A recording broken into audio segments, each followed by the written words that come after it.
Nandito po kami ngayon sa balik ulit pala ako sa Ocean Park, dito sa Manila Ocean Park. Sa ngayon po makasama ko po ang aking pamilya. Yan po, nakapila na. Medyo mahaba yung pila. Pero last month na pagpunta namin dito, hindi siya masyadong mahabang pila. Pero ngayon napakahaba. At sobrang init sa ngayon. Yan po, pinapila ko na ngayon yung kapinsan ko para mas madali na. Isa kayong pila, napakainit guys. So ito po yung main hall ng Ocean Park. Yan po, napakahaba yung pila.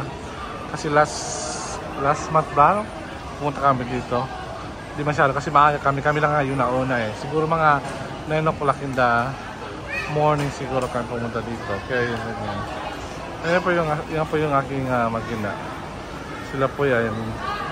Gustong-gusto ng anak ko na pumunta dito. Kaya pumunta kami dito para isa sa mga trip namin para sa kanyang birthday. Yan nga guys. Mamaya, abangan nyo kami mamaya para sa mga iba't ibang mga shows dito sa Manila Ocean Park. So dito muna kami nagtambay-tambay dito sa may gilid kasi dun sa may pila napakainit. Dito medyo may presko siya dito at masarap magpahinga kasama ko ang aking anak na nagpapahinga na nandito din kasi napakainit dun sa may main entrance. So dito muna kami guys. So, ayan guys, ito yung lugar sa may gilid ng Ocean Park. Eman, no, what you're doing right now? You're what? Watching the pool. There's the pool. Nothing pool here. Is there?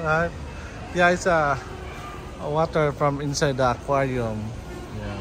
Titingnan yan. Titingnan niya yung aquarium. Dito ka muna kasi mainit dyan. Kung nagkatanong kayo bakit yung anak ko nag-English kasi guys, since maliit pa yan, natutunan siya mag-English dahil sa kapanood yun ng mga cartoon character, especially yung Minecraft. Kaya yun guys, hindi ko lang pina-enroll sa international school pero ang galing-galing niya na mag-English. Yeah. So papasok na po kami sa loob ng Oceanarium. Eman, let's go! Tama yan. I-present mo rin sa kwa. So bye. Yan. Pasok na po kami.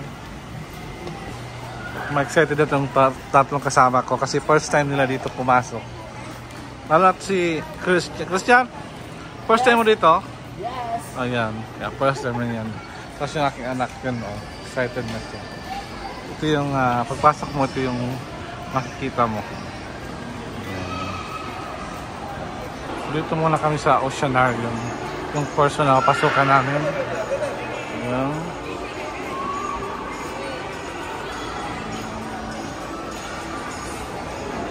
Yan po. Ikot-ikot muna. Parang punta ka immigration sa Pinas. Sa airport. Isa na lang umubo. Tagal itong ubo ko ninawala. Hindi ko lang kung bakit. Parang dry cup siya. So, ayun, nag-shortcut na. Ayan. So, anong masasabi mo sa lugar na to? Ano masasabi mo sa lugar? Ice. Wala. Medyo nahiya pa siya sa camera pero alam mo next day siguro maging okay na siya. Kaya konting practice pa. Yan. Yan. Ito muna ang pinasukan namin sa Dolphin sa Oceanarium. Ito yung environmental events. Hindi pala yun. Yung mga iba't ibang klaseng species ng fish.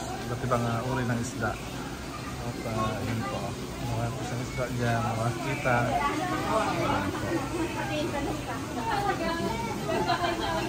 Ito yung malaking isda. Ito yung malaking isda dito.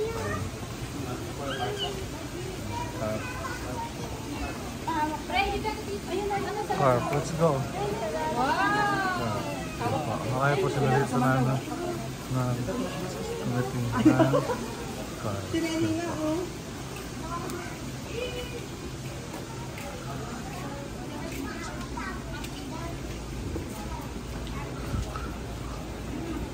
So, ito na susunod ang pasukan.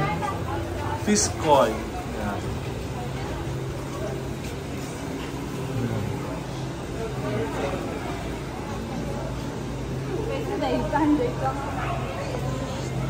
Ito yung fish koi nila. Yan.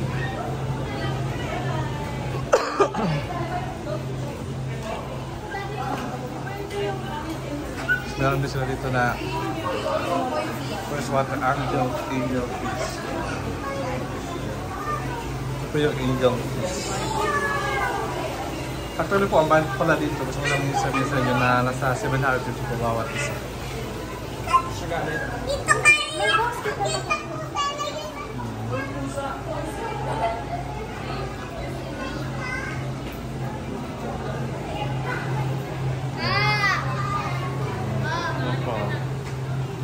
Ito yung anak ko. Ito sa mga fish. Ito po ay koi fish. Originated from Japan. Yan. So, let's go!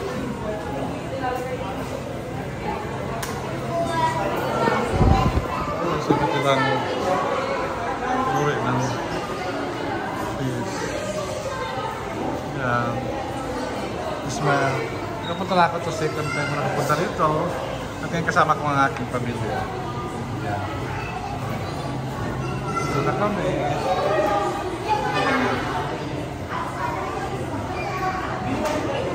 Iba't ibang klaseng mga fishes. So ito naman yung mga different fishes. Hindi lumalaki-laki na dito ang mga aquarium. Ito makapunta kami sa mas malaking aquarium. Ayan kasi napakaganda. Yung tawag yun ay rabbit fish. Yan po. Rabbit fish. Yan. Ganda nga. Wow.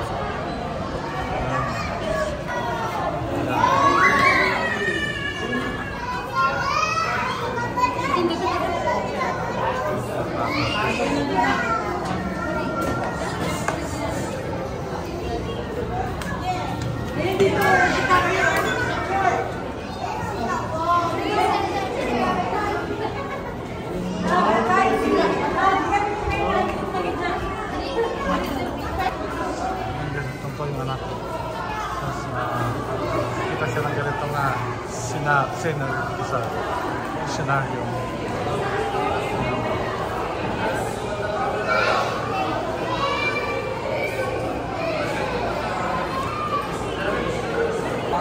Dito naman kami sa Antarctic section, yung mga hayop na inilaan sa mga malamig na lugar. Dito po sa Oceanarium. Sa dolphins. Ayan, may mga dolphins sa loob. Ayan guys.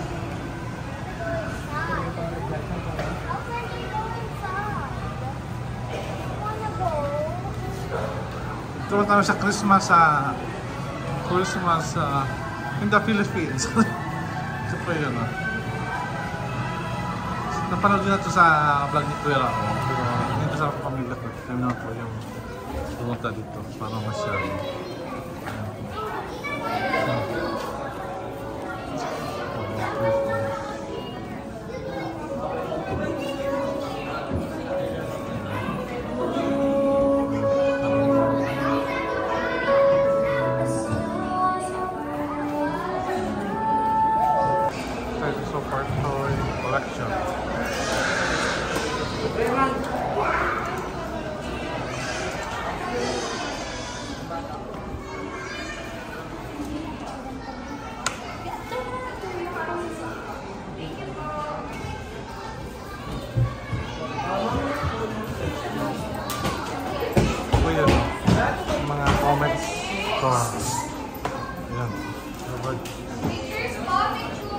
Yan ang pagpasok ka dito, yun ang makikita mo.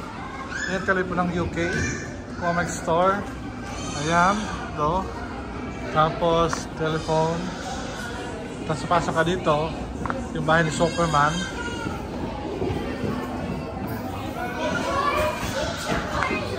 Ayan siya. Yan yung sakyan na nasa taas, nandiyan ni Superman. Yung asawa ko yung tumatago sa ilalim ng sasakyan. Eman, inside. You have so many toys inside. Here. So many toys inside. Look. Check inside. Oh. curious ako.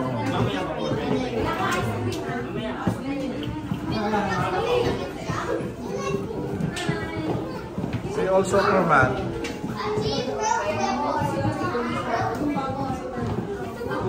Yeah, let's go here. Come on. Here, sit.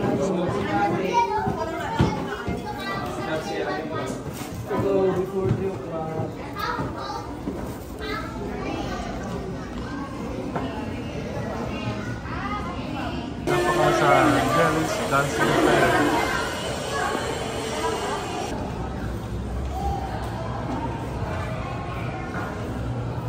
So, kasi yung Dancing Fair is katipid lang.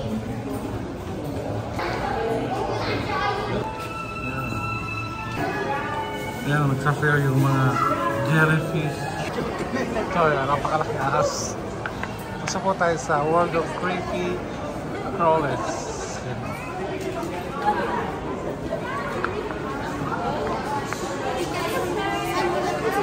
Yung mga turtle.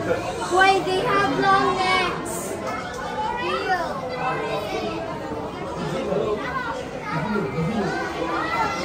One po dito. Ayan o, Pac-Man frog. Oh!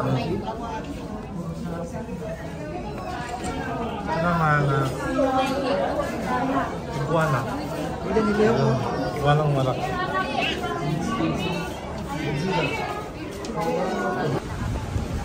Ito yung last show dito sa Oceanarium, ang Maylao Oceanarium guys. Dito na kami. Hanap kami ng space lang sa dyan po kaganapin yung Sea Lion show, tapos yung bird show dyan po. Dyan sa Oceanarium ng Manila Ocean Park. Katabi lang ito yung Aqua Park ng Manila. So maghanapin mamaya. Ayan, kasama yung family ko, tapos si Eman. Ayan sila. Hindi na sila manood. Ito sila.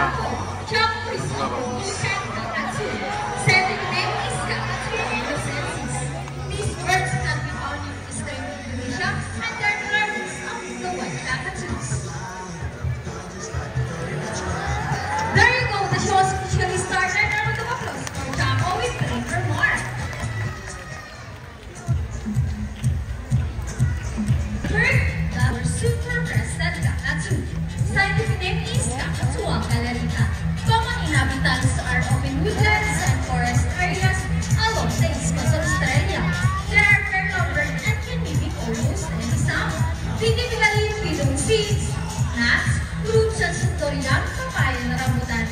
And they also love corn. Now guys, do you think Dazzle has the ability to find this hidden object? Well, if yes, then say, you can do it, Dazzle! Come on, Dazzle, find the hidden object for us.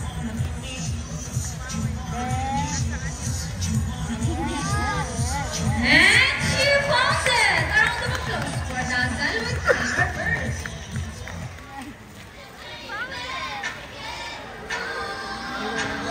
Now, our next creature birds are just like any married couple. Monogamous, meaning they will remain as our partner for life. Pretty romantic, right? But, as any couple will attest, in a relationship, there will always be Bata, means Sassy and Rocky, our beautiful pair of beauty macaw. But today, we will battle it out to see who's the best in the basketball game. But before I start this battle, I'll be dividing you into two groups. So all the girls will cheer for Sassy. So the girls, let me hear you cheer. Sassy, Sassy. And how about the boys? All the boys will cheer for Rocky. Come on boys, let me hear you cheer. Rocky, Rocky. Alright, so birds ready? Trainers ready? Set, go! Here comes Rocky for the first ball, followed by Sassy. And second ball for Rocky, and it's a tie for the last ball is gonna win, and Rocky wins! Trainer Riley, what can you say about that? Hold it, we want another race. Whoa, she won another race, Trainer JB. Are you sure about that, do you want Sassy to lose again?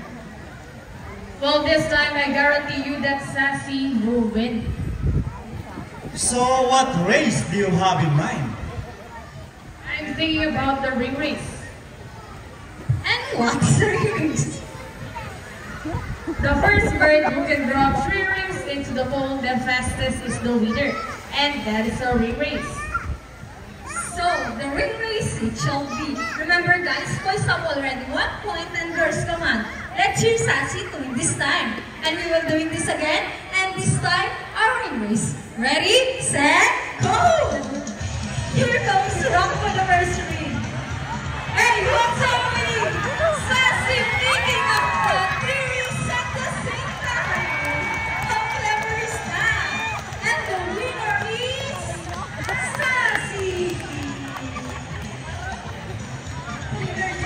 Okay, so about that, 3 rings at the same time hunted by other animals. The term raptors came from the Latin word rapere, meaning to seize or to take by force. These birds are characterized by their keen vision that allows them to detect prey during flight. And they also have powerful talons and beaks. Ladies and gentlemen, please look to your left, presenting our Philippine Eagle Owl. Here comes home. These birds can be found in Bohol, Samar, Leyte, Catanduanes, and in Sibuyan. And here comes Bee, scientifically known as Palus rufus, one of the 446 birds of prey around the world. These birds can be found in India, Indonesia, Bangladesh, Pakistan, along China, including in the Philippines. And here comes Shadow. They're locally known as Lawin or Manok in Visayas region. Everyone, we have our chickens. And as you can see, we have our homing pigeons. Homing pigeons has an innate reason, meaning they will generate their pigs, nest, and mates. How about a round of applause for our raptors, our chicken, and our homing pigeons? Here we go. She is the cutest. Don't be shy, girl. Her name is Ira. Together with trainer Mark, say hello. Now let's continue. So guys, do you have an idea why they're called feet or feather-footed marine mammals? An idea? Do they have feathers? Well, let's ask them. Hey guys, do you have feathers? The answer is no. It's actually because of their front flippers, which are shaped like a bird's wing. See those? That term pinnipeds may also be translated as weak-footed. Sister flippers do look somewhat like weeds. In fact, they're identifying underwater as they swim from place to place. Rats like France. And you know, they're often mistaken as seals because they look very much alike. But some differences between a seal and a sea lion is the fact that they have bigger front flippers.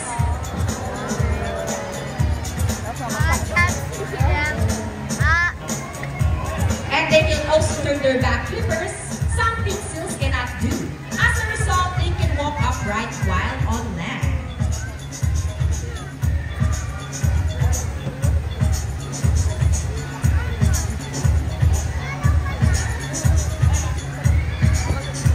I can hear you. Are you ready?